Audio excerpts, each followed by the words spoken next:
হয়েছে? মন খারাপ? না, কি ভাবতাছো? কিছু না। আচ্ছা, আবার কবে আইবা? জানি না, তয় ছুটি পাইলে চইলাম। আমগো সবাই রে ভুলে যাইবে না তো? কি যে কও, তোমরা তো আমার আপনজন হয়ে গেছো। তোমার ঘরে ভুলে যাওয়া কি এতই সোজা? হ, এখন তো আপনজনই আছি, কিন্তু হেডা কতদিন থাকনি হেডা তো আর কইতারি না।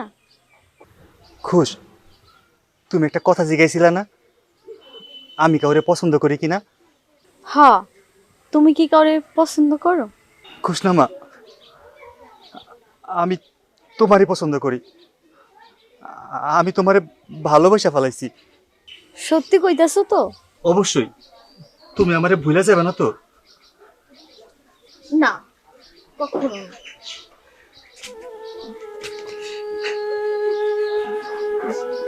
জানো, আমিও না তোমার খুব ভালোবেসে ফেলাইছি। আর এই কথাটা আমি যদি তোমার না বলতে পারতাম, আমার বুকের মধ্যে অনেক কষ্ট জমে থাকতো। আমি জানি না আমাকে আবার কবে দেখা হইব, কিন্তু আমি তোমার লিগে সারা জীবন অপেক্ষা করবো।